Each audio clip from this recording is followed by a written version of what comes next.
we're right in position where if we can figure out those 2, 3 plays, you flip this around. I mean, you're talking 3-point game, 1-score games here that we're dealing with. So, but you've got to do that, and you got to figure that out, and that's our challenge as coaches. We got to make sure we're putting the guys in the right position. Got to make sure we're mentally prepared to play 4 quarters, and then have a positive attitude. You're not going to hear a lot of positive from the outside coming in.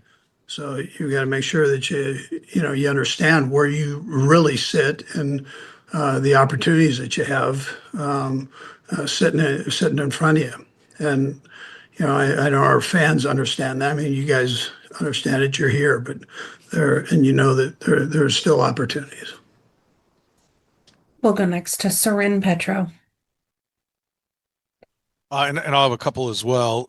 Coach, you've said a number of times, been a couple of things. I'm curious, is it the same couple of things every week, or do you feel like you're kind of chasing a couple of different things each time that you fix one thing and something else breaks down? How would you classify, that? Yeah, well, you got to take care of the holding calls on the offense. So we've got to make sure we take care of that part. And then on the defensive side, when we have opportunities there, whether it's third down to get off the field, you got to get off the field. So those are things that we can work through. Guys are pushing through some things. George is out there busting his tail. Now he's got the bad hand and he's trying to work through that and get that taken care of. But a fumble that might be right there. Well, make sure you're following the play, get on the play, or an interception that goes through your hands. Make sure we squeeze the ball. So those are things we can take care of. Those are things that we control and we take care of. So I think we can pinpoint the things that are going on and work on them and fix them. What about drops? I know you had a couple that resulted in big interceptions early on. You had a couple in this game that were critical moments. Is that highlighted just because you're not coming up on the winning side, and maybe we as media, you mentioned media, fans, coaches, we kind of forget about it when it's a win, it just kind of fades away, but it stands out more? Or do you look at? I know you guys chart all that stuff. Do you look at it and say drops are a bigger problem for us this year? Yeah, well, we had the one at the end. I mean, there was one at the end, and Reid normally doesn't drop a football, so that's not his deal. And the Kelce one there was a penalty on the play, so it didn't kind of negated that whole thing. But those guys, you talk about either one of those two, and they've made the great plays too. So I don't look at that as something that's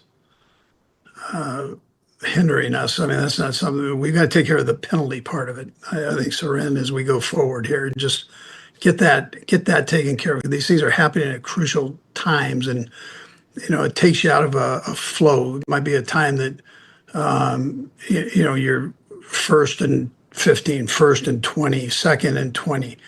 It takes you out of your run game stuff, the flow of that potentially, or whatever you have going at that time that's sending you forward. Now you're going backwards. And then likewise, you're using good plays. So you're using up plays when you do these things, and that's not a healthy thing to do. One more, this is the routes. Are you happy? Are the routes crisp, and is Pat and his receivers on the same page, and everyone running the routes the way they should be run right now? Yeah, they're doing okay. I was proud of 1 and 4. They both pushed through some nagging things there with the ankle and the hamstring to get themselves out there and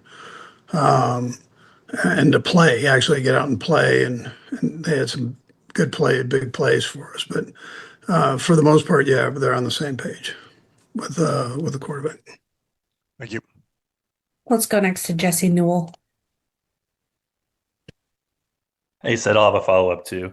Hey, Andy, you guys are plus 73 on point margin this year, and you're 6-6. I just kind of wondered what you make of those two things coming together. Yeah. So we do have stats, and but you need points, and you need to make sure that you take care of business when you're in the red zone. If you need to score 35, you score 35. If you need to score 20, you make sure that you have more points than they have. And that's all three phases. I mean, it includes everybody. And we pick up, Jesse, you pick up, and you saw it in this last game, you pick up a play here or there. That's the difference in the game, and that's where we're at right now. And we've got to flip that around. And, to do that, you've got to take care of some of these issues, and then it's a different ballgame. But you have to do it. I mean, I could stand here and talk about it, but you've got to go do it.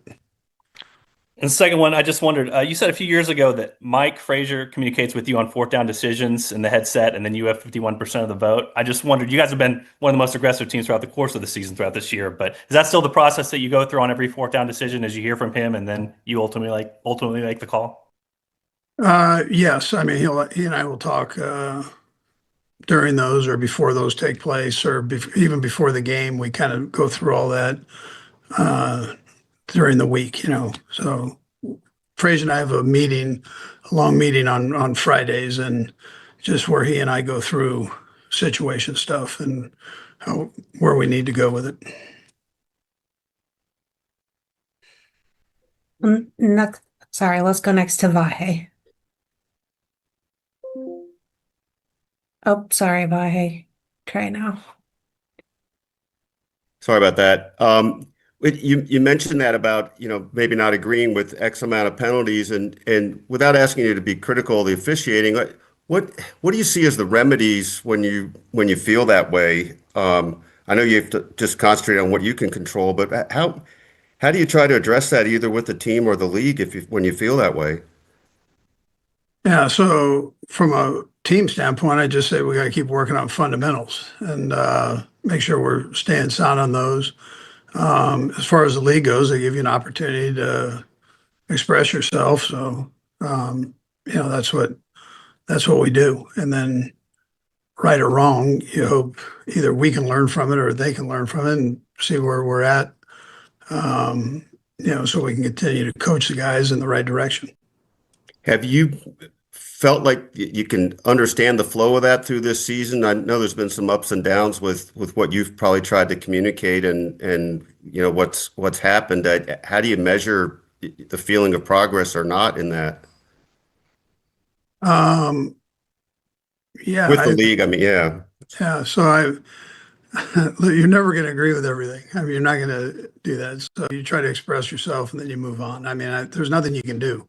There's never been a call that by me griping that gets changed. I mean, that doesn't, but you just hope that between the two parties, you come together and you can figure out what it is, like from a coaching standpoint, what I can tell my guys. And then two, maybe it can help an official. So, I mean, that's I found over the years, that's probably the best way and the only way to get it done. Thanks, Andy. Let's go next to Matt Derrick. We got two left. Go ahead, Matt. Hey, Coach. Kind of piggybacking a little bit on what Jesse was talking about as far as the point differential. You look at the drive statistics, your offense is number one in the league in a lot of categories, number two in scoring. The defense is top 10 in a lot of these categories. How do you reconcile that? How do you sit back and look at this and say, how does this team end up being 6-6? Yeah, Matt. I mean, it's like, I'm telling you, it's a few plays there. That's what it is. And penalties are killers. And you want to create turnovers on the defensive side. And when you have opportunities to do that, you've got to capitalize on them. Third downs become important, both sides of the ball, how you handle those. So can we do better with the rush? Yeah, we can get a little bit more rush on the defensive side. On the offensive side, we can continue to work our protection and scheme there. So, but you can't allow quarterbacks at this level to stand back there and throw the ball with just comfortable feet. I think we know that, and so you've got to make sure that you have pressure on those guys. And when that takes place, then you've got to make sure that your coverage is tight. So, and that's what you work on. You go through that and you work on it and try to get better. You see teams 2 weeks ago, you looked at the Dallas Cowboys and you kind of went, bah, they're just playing okay. 2 weeks later, they're playing good football. And so these things change. Things change quickly in this league, one way or the other. And so you've got to keep going forward, and try to eliminate some of the things that are taking you backwards, and do it with a positive attitude. It's the only way to go. I'm sure you've looked at the standings. This isn't your first rodeo. You know that you pretty much have to win the next 5 games. If you lose one, you're going to need a lot of help to get into playoffs. What's your level of confidence that things can start going your way and that you can win these next 5 games in a row? Yeah, well, I believe that. I mean, I believe if you're coming to me on this, Matt, I'm telling you, we're going to go after you every game. And, that's how we roll. We're going to try to tickle your tonsils on every play, every game. And, but that's the attitude that we're coming in with. And then you let the chips fall where they may. But at the same time, you got to make sure you take care of the small things here that we've got rolling. We've got to make sure that we get rid of some of these mistakes. But there's not a game that I go into that I don't think we're going to get after you. Thanks, Coach. Thanks, Matt. Coach, I just wonder, for the last, however many years at this point of the year, you guys have probably had to find ways to coach and motivate a team that's kind of winning all the close games. What's the challenge like just for you guys as a staff to be dealing with these kind of things at this point of the year? Is it a little more challenging than years past for you guys as a staff? Listen, every season is different. And this is a sport of challenges. That's what it is. It's probably a microcosm of life as you look at it. I mean, there's always challenges. And so to win a game in the National Football League, there's such a small margin between winning and losing that every week is a challenge, a major challenge. That's the way you have to approach it. And then you have to be ready for it as players and coaches. You got to be ready for that. And then when given opportunities, you got to take advantage of opportunities. Travis Kelce, the living, breathing highlight reel, who has for years been the silent engine of so many Mahomes miracles, is rewriting the story of his own late career renaissance in a way that almost no one predicted. You'd expect age to slow him down, maybe force him into a ceremonial role, a third down red zone threat, a locker room leader more than a game breaker. But the evidence on the field is impossible to ignore. Every week, as the Chiefs' grand plan stutters and stalls, Kelce is the one racking up YAC, making defenders miss and stretching 5-yard passes into 25-yard heartbreaks for the opposition. It's almost as if the playbook has been rewritten on the fly, with the oldest guy in the room becoming the key to everything that's keeping Kansas City afloat in a season that, by the numbers, should have been smoother sailing. If you're a Chiefs fan, you might see this as a reason for hope. The old guard is still holding down the fort. The offense can still hum when it needs to. Young stars are waiting in the wings, learning from the best. But scratch just beneath the surface, and you'll start to feel a flicker of worry, the kind that only grows as the playoff race tightens and the calendar creeps toward January. Why is it that a 35-year-old tight end is still the team's most dangerous weapon after the catch? Why haven't the hyped-up young receivers seized this moment, forced defenses to adjust, made the leap from potential to production? Kelce's brilliance is both a blessing and a warning. The Chiefs have invested so much in finding the next Tyreek Hill, the next game breaker who can turn a slant into a sprint and a screen into a spectacle, yet week after week it's Kelce who's asked to do the heavy lifting. Maybe that's because Mahomes trusts in the way only a quarterback can trust a living legend. Maybe it's because the schemes haven't evolved fast enough to unleash the new weapons. Or maybe, just maybe, it's because football's a game where experience, guile, and instinct can sometimes outweigh pure speed and raw athleticism. Kelce sees the field differently. He breaks off routes at just the right moment.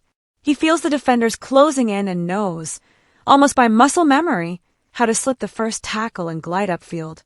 But even as he delivers, every extra yard he gains is a reminder of what the team still lacks. The coaching staff has a puzzle to solve. How do you honor Kelce's continued excellence without becoming so reliant on him that the offense forgets how to function when he's double covered or one day gone altogether? How do you take the lessons of his YAC mastery, the little things that make him great, and imprint them onto the next generation? This isn't just a question for the film room or the practice field. It's a question that will define Kansas City's future. If the Chiefs can turn this season's dependency on Kelce into a catalyst for growth, if they can coach up Rashee Rice and the other young receivers to become threats after the catch, if they can scheme up new ways to get them the ball in space, if they can cultivate the instincts and toughness that make a player special once the ball is in his hands, then this season will be remembered as a bridge, not a warning sign. But if not, if the next wave remains stuck in neutral, then the end of the Kelce era will hit like a thunderclap. There's a kind of drama in not knowing which way it will go. Kelce, for his part, seems to be relishing the moment. He plays with a joy and a swagger that's impossible to fake. Every time he turns upfield and leaves a linebacker grasping at air, it's a little reminder that greatness doesn't always follow the script. The clock is ticking, and so are the Chiefs' playoff hopes. Fans watch, week after week, caught between wanting to savor every last vintage Kelce performance and wondering who will step up when the curtain finally falls. Maybe that's the real reason this season feels so electric, so precarious, so alive. The future of Kansas City's offense is unfolding in real time, and no one, least of all the defenses trying to stop them, knows how the story will end.